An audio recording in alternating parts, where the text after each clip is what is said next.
প্ৰয়োগ কৰি দুৰ্বৃত্তই অপহৰণ কৰে নৱম শ্ৰেণীৰ এগৰাকী ছাত্ৰীক আৰু ইয়াকে কেন্দ্ৰ কৰি আজি উত্তাল হৈ পৰে সমগ্ৰ অঞ্চলটো ছাত্ৰ ছাত্ৰী আৰু ৰাইজে ঘেৰাও কৰে আৰক্ষী চকীও ছাত্ৰীগৰাকীক উদ্ধাৰৰ দাবীত ৰাজপথত উত্তাল প্ৰতিবাদ সাব্যস্ত কৰা হয়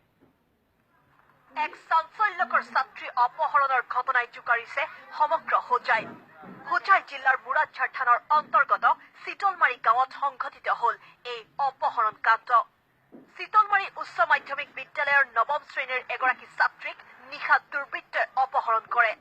দুৰ্বৃত্তই বন্দুক দেখুৱাৰ লগতে স্প্ৰে প্ৰয়োগ কৰি ছাত্ৰীগৰাকীৰ পিতৃ আৰু বায়েকক অচেতন কৰি ছাত্ৰীগৰাকীক লৈ যায় পুৱাৰ ভাগত স্থানীয় ৰাইজে অচেতন পিতৃ আৰু বায়েকক উদ্ধাৰ কৰি নীলবাগান মডেল চিকিৎসালয়ত ভৰ্তি কৰোৱায় আমি ফোন পাই পেলাই আহিছো আহি দেখা পাইছো যে মানুহ পৰি আছে লগে লগে আমি থানাত খবৰ দিছো ছাৰ গৈছে ছাৰ গৈ পেলাই আগতে কৈছে যে তেখেতক লৈ যাওক মেডিকেল তেতিয়া মেডিকেল আনি ভৰ্তি কৰিছো ইয়াতে যদি অলপ সুস্থ হৈছে সুস্থ হোৱাৰ লগে লগে মানে তেখেতে কৈছে যে আমাৰ পইণ্টটো লৈ গ'ল ইপিনে দিনৰ ভাগত চিতলমাৰী উচ্চ মাধ্যমিক বিদ্যালয়ৰ এই ছাত্ৰ ছাত্ৰীসকল আৰু ৰাইজে ছাত্ৰীগৰাকী উদ্ধাৰৰ দাবীত চৌধুৰী বজাৰ উপ আৰক্ষী চকী ঘেৰাও কৰাৰ লগতে ৰাজপথত উত্তাল প্ৰতিবাদ সাব্যস্ত কৰে আজি চৌধুৰী বজাৰ থানাত আহি থানা ঘেৰাও কৰো আৰু আমি আৰক্ষী মহোদয়ক